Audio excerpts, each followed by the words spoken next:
I'm finally back in Philly. Hooray.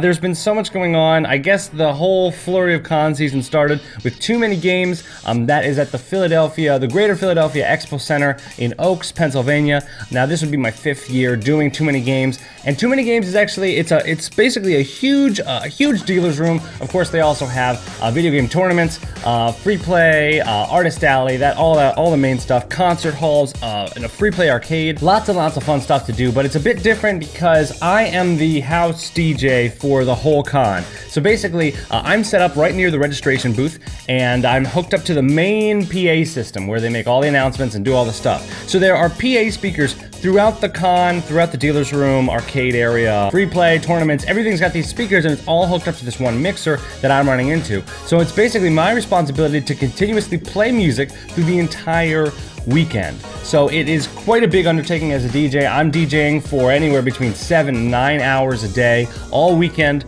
Again, this is my 5th year doing it, so I was not a stranger to the format, but of course it is always...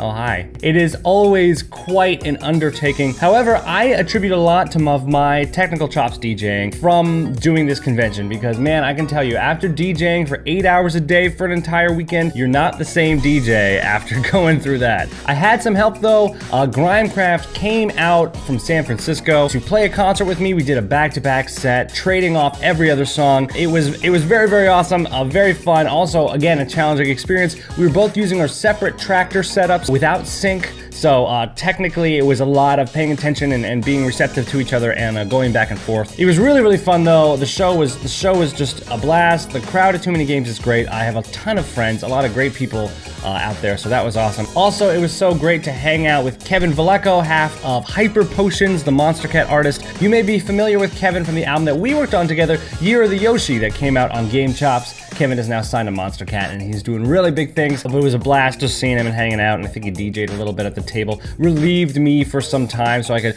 go to the bathroom or get a sandwich at Wawa. Also, Ralphington was there, who is just a great guy. And that takes me to my next con, SGC in Frisco, Texas.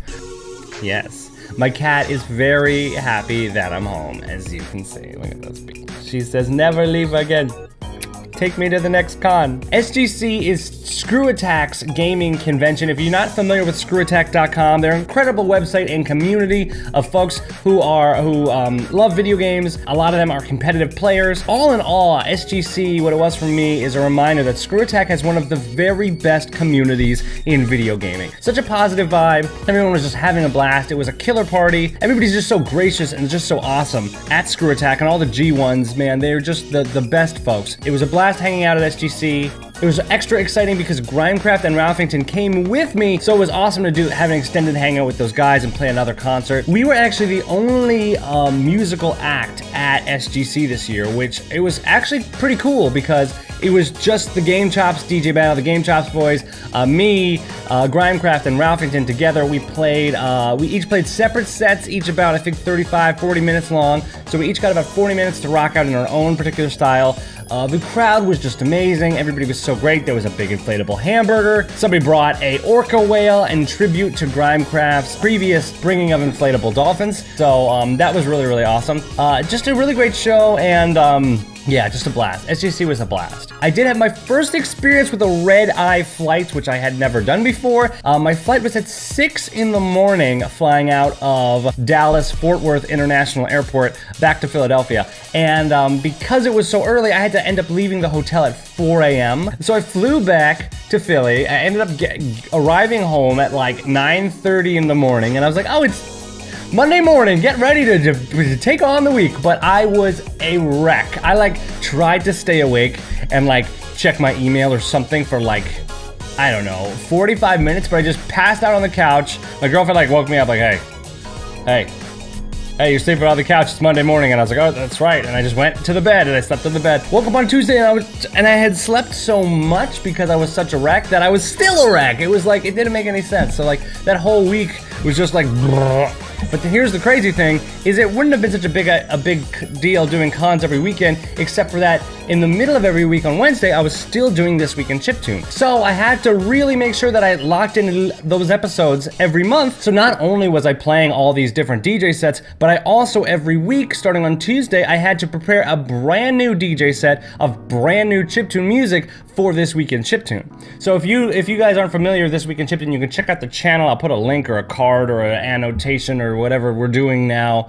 So you can check out that channel. It is an hour-long mix of new chiptune music. There's no downtime. As soon as I get back, sleep, wake up, start preparing for This Week in Chiptune, gather music on Tuesday, prepare and rehearse on Wednesday, play the set Wednesday night, and then post the show on Thursday, just in time to go to the next con, which is Con Bravo in Toronto. So I'm going from Texas to Philly to Toronto, and Con Bravo, I've played there 1 year before with my buddy Benjamin Briggs, rocking his t-shirt that I picked up at the con. Con Bravo is awesome. Again, like the vibe at SGC, people are just so awesome. I think it's a Canadian thing. Canadians are just friendlier or nicer or just generally more considerate of fellow human beings. I don't know. The con was great. The liaisons, the people working the con were just totally on point, totally knew what was up all over the place. It was great to hang out with Ben. Ben Briggs is just such a great guy. He is a fellow streamer. He's got a great YouTube channel. I will link it. Here you go. And also, he's got a ton of great music, and so much of his music is free, so you can check out benbriggs.net. There you go. Oh, I didn't mention this hat. I got this hat at Too Many Games, backtracking a little bit. I actually scooped quite a few hats during this con season. So this one I got at Too Many Games from an incredible guy called Bra Stitching. You can see this is cross-stitched, so he hand-stitched this whole thing and then ironed it onto a hat, and he gave me the patch, saying, hey, dude, I made you this patch. I said, oh, awesome. And he was like, but I got a problem. I need some place to iron on my patches onto my hats because my booth doesn't have power. And I was like, you can use my booth. I mean, I have all these. I brought like 3 power strips because I was DJing and it was a con, so I don't know if they're gonna be power strips or whatever. So he ironed on a bunch of his patches for his booth, and then he was like, hey, you want me to throw this on a hat? And I was like, sure. So I gave him 20 bucks for the hat, and he put it on this, and I just think it's awesome. And then I threw some pins on. I got my Bright Primate Game Boy Crossbones, and then a Splatoon pin that I also got at the con. Oh, and then secret back of the cat. I love chiptunes. So at Con Bravo, Con Bravo is awesome. People are great. It's crazy being in Canada where the money's different colors, and also the exchange rate. Oh my gosh, the exchange rate is super bad right now. Apparently America is doing well again. Thanks, Obama. I never knew how much money was worth, and everything was really expensive in Canadian, but then in theory, the Canadian money gets hurt when it comes back into the States, or the American money is worth more, but all the prices have been changed anyway, so it's like basically $8 breakfast sandwiches. What? But Tim Hortons is amazing, and there are some Tim Hortons here in the States, but they are not as good as the Canadian ones. I'm serious. I'm still not totally rested from my last con, which is San Japan. Oh, but before we go to San Japan, I gotta show you this sick hat I got at Con Bravo. It's so sick. Look, it's got Gengar on it. I left the snapback sticker on it because I think it adds a really nice element. Maybe I'll cut a Cutman sticker and replace it. It's got this nice textured, like heathered gray pattern. I just learned what heather gray is from my Teespring campaign I just launched. Here's a link or something. So where is it? I don't know. If you wanted to pick up a shirt. But yes, Gengar hat, super great. Got it at Con Bravo. I believe it's an official Nintendo hat too. It had like a fancy Pokemon tag on it, which of course I cut off. You can get mad at me. I don't know. I want to enjoy my toys. I take my amiibos out of the package too. Get mad. Don't get mad. Don't get mad. I'll be sad if you are mad. It's just like, I don't want a bunch of packaging around my house. Damn it, I want these toys. They're $12 toys. I don't care if I had to spend $40 for Lucina. I want it. I want to hold it. I want to have it. All right, last con, San Japan. This was the silliest crap because I had to go back to Texas only a week later. So back to Texas. This time I am in San Antonio, which was very, very, very fun. Different city, kind of touristy, but in like a good way. There was this thing called the River Walk, and it was really, really fun. And this one was exciting because my girlfriend got to come with me because it was her birthday during the con. The con chair from San Japan asked if I wanted to play the con. I asked him what the dates were. He told me that it was this particular weekend, which was also the weekend that my girlfriend's birthday was. And I said, hey, sorry, family first, it's my girlfriend's birthday. I'm not gonna go away at a con when it's her birthday. Sorry, but he was like, well, why don't we just bring her? And I was like, what? Well, you wanna pay my rider and bring my girlfriend? And he was like, yeah, sure, that'd be great. And I was like, oh, okay, let's do it. And well, first I like called up my girlfriend, like, boop, boop, boop. hey baby, could you want to come to a con? And she was like, okay. Anyway, I asked her if she wanted to come to the con. She said sure. She wanted to visit San Antonio, so we went together, and that was a real treat. After going to so many of these cons with all my DJ homies, going to a con with my girlfriend was a really, really nice change of pace. Chilled out, hanging out. As a present to her, I did not bring any merch. So we didn't have to work a merch table, which was a super good call because the dealer's room at San Japan was 1,000,000 miles big. It was like 2 airplane hangars, just like, it was a lot of stuff. And the poor musicians were like tucked in a little corner of the, you got the free tables, they're literally a table, while like the whole rest of the thing are like these giant booths with huge displays and balloons going up to the ceiling and all kinds of stuff. So really, really crazy, cool stuff. I also got a hat at San Japan, here it is. And this one I was the most excited about because I only have one white hat and it's not a flat brim. This was from a Korean style shop. They had a bunch of like Korean music and also a bunch of hats. I think the brand is Team Life. Yes, see? Kept the sticker on there too. It has this sweet thing that reminded me of a waveform. It's like fake leather, which is cool. And the brim has these chips taken out of it, which is rad. And then it also has this very cool texture on the underside of the brim, which is just like something I've never seen before. Oh, and the back, brass buckle instead of snapback. So very cool. Actually, this hat looks pretty rad with the Ben Briggs shirt. So got a bunch of hats while running myself ragged DJing. So at San Japan, I played 2 sets with their crew of DJs. Very awesome group of people. I met them all like right during setup, so that was a little scary at first, but ended up being exciting. There was some cool stuff, including like a 3D Miku figure that was controlled with an Xbox Kinect. So it was very, very cool. We had somebody literally dancing, controlling this animation. It was really, really sweet. Oh, I played 2 sets. So the first night I played a set of drum and bass and a little bit of like future bass and trap music. Really high energy, bangery stuff because the opener before me was this awesome kid named Shrew. And Shrew played a set of just awesome like electro house and drum and bass. And I was like, I thought I was gonna play house music, but instead I was like, no, drum and bass, this is what we're doing, so this is what we're doing. So that was a really, really fun time. I recorded the set, which is really, really exciting because I always forget, but I did actually record it. And then the next night, there were fewer DJs on the lineup, so I took a full 90 minutes and played all house music. So that was really, really fun to play a full, extended 90-minute set of all house music because I have a ton of house. I love mixing house. That was a real blast to be able to just go for an hour and a half. And the reception was really, really great. Probably the song that went off the most was James Landino's Link to the Future. That was just a blast. And all in all, it was a fun time, except for, I gotta mention, and I'm not gonna call any names, but I gotta tell you this story. The sound guy was not having a good time. Now, I understand if you're a sound guy at a venue and you're dealing with different musicians all the time, some musicians are nice, some performers are great,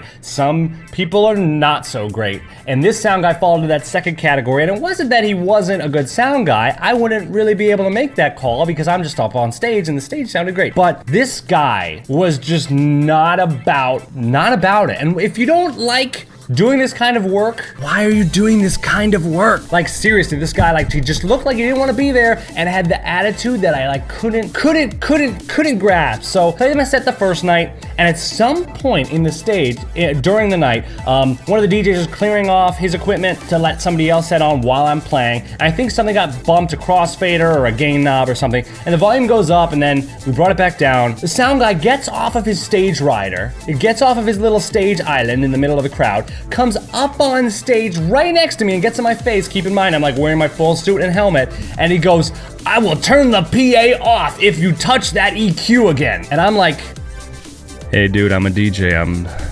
half my job is that EQ. But sure enough, this guy, he's super mad, and I get it, maybe all the equipment physically belongs to him. It is attached by an umbilical cord, and he can feel everything that those speakers feel. I don't freaking know. But he came up on stage and told the performer not to touch the controls that he's there to touch. But I let it slide.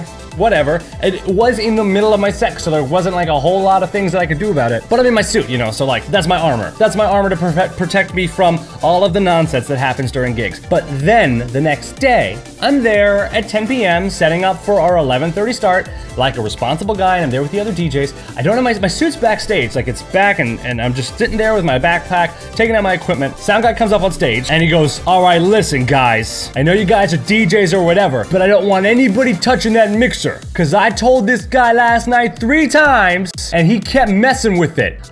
He kept boosting frequencies. Ironically, his name was DJ Cut, and he kept boosting. And I'm like, and I'm right there with my computer, like,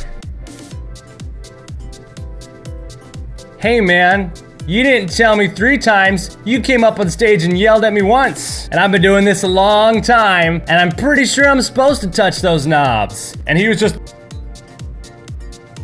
and then walked off. And the DJ who's like organizing the whole thing like comes up to me and goes like, hey man, the contractors, they lack a sort of grace. Sure enough. The guy ended up being cool after we it was weird. It was like he wanted to show off by being like, look how I don't care about that other guy. But as soon as I confronted him, I was like, yeah, right in front of me, dude. He ended up being the nicest guy for the rest of the night. And he stayed at the booth and he did a great job. It's so weird to me how some people need to be called out to just feel like they're part of something.